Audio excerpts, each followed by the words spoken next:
Yes, yes. You know, when we talk about no secrets, it's not something like how we think. No secrets was predicted by the universe.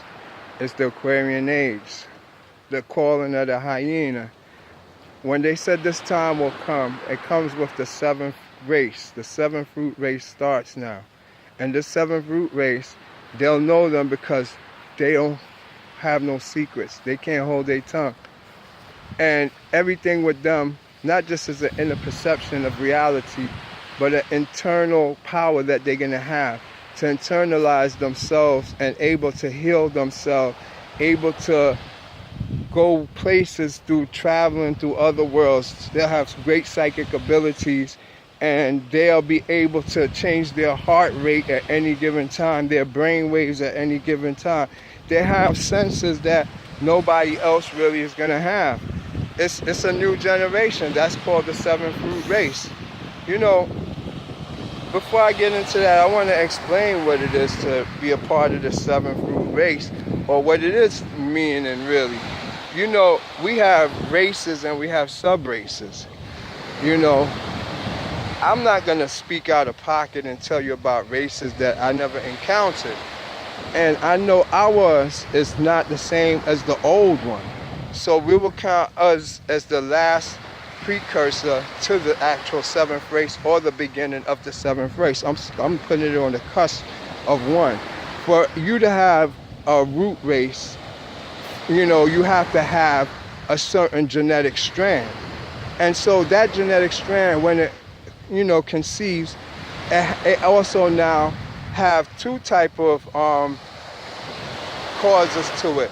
You have people that just stay within their race, and then you have people that go outside of their race.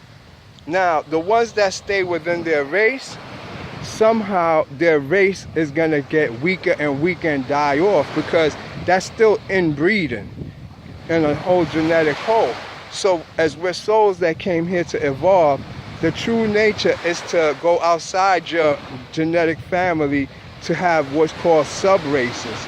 7 sub-races equals a new root race. Every time we do 7 sub-race, we make a new root race, and we preserve the original root itself, and it sustains. But it gets smaller and smaller and smaller as over a long period of generation, but it's going to maintain what's called its pedigree, because it's the original source of. But what wind up happening, a lot of us now, we are part of this new root race that is here, either between the ending of the last sub-race is also the beginning of what's called the 7th strand in the DNA.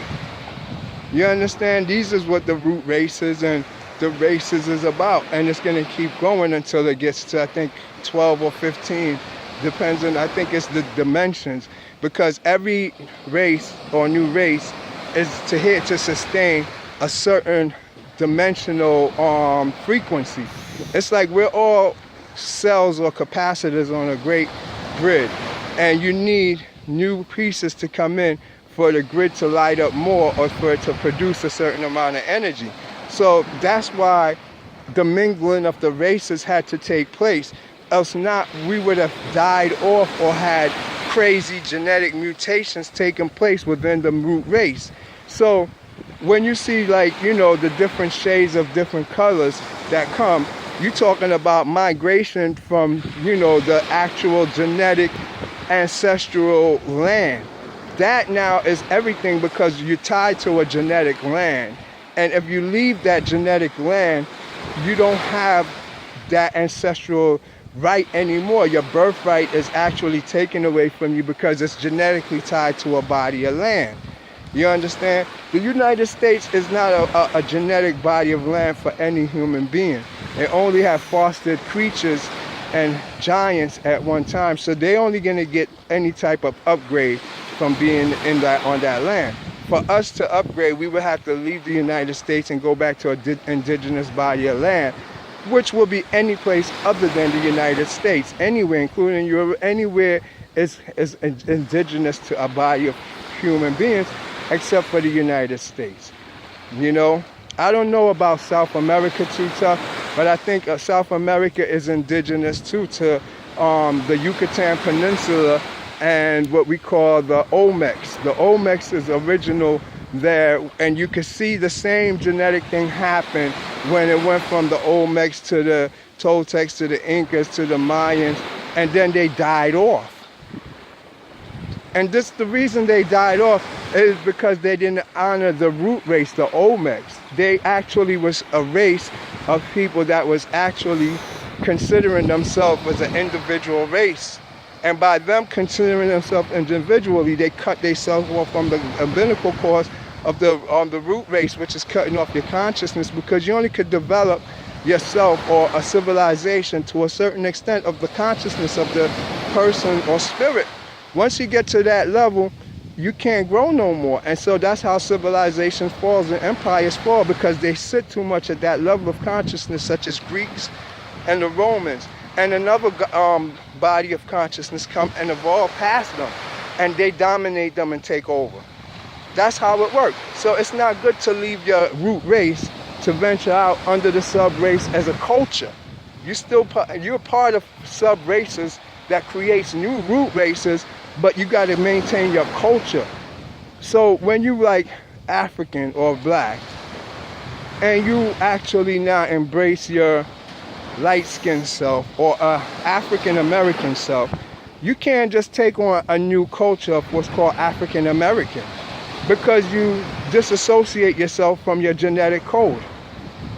Your genetic code is still African, and it's not based upon doing what the Africans is doing, because Africans was put into clothes and taught by Christianity or either the Arabs.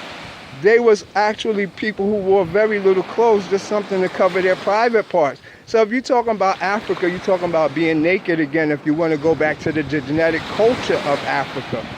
You know, and as far as eating meat or vegetables, when you talking Africans, they didn't eat meat. And that did lead to their demise. Eating meat is not, to me, a good trait if you're going to be trying to survive the body. Not the spirit. The spirit and the body is separate things. But now eating meat rendered the Caucasians or Europeans the ability to defeat the whole world, the civilization, because civilized means they didn't eat meat.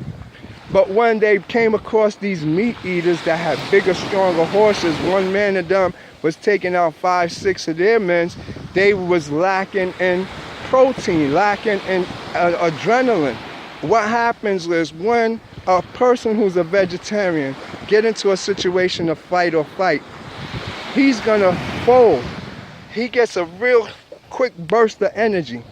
When this happens, he exhausts us about 85% of his power right there, just by his adrenaline rushing him, that endorphin rush or whatever. So now when he get that, he only have maybe 10% of power or fight in him.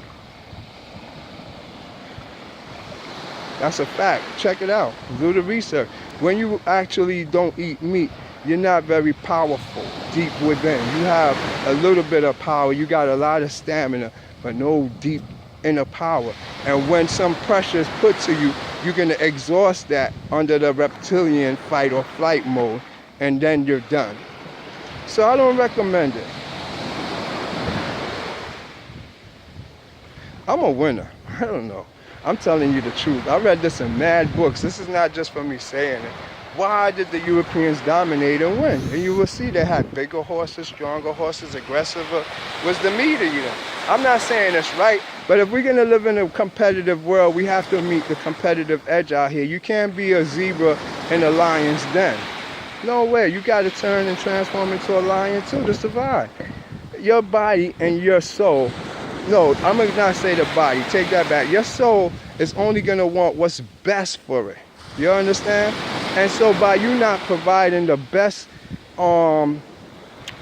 suit, the best food, the strongest everything for it to survive in this environment, you make it susceptible to the environment. Why would you bring a soul here and then give it weak armor, weak weapons to defend itself? Nah, you got to strengthen it. You want it to be the lion. You want it to be the greatest of everything. And not you, the body. All right, let me get off of that subject, but you got the idea. This is what it is. University of Conscious Science. One love.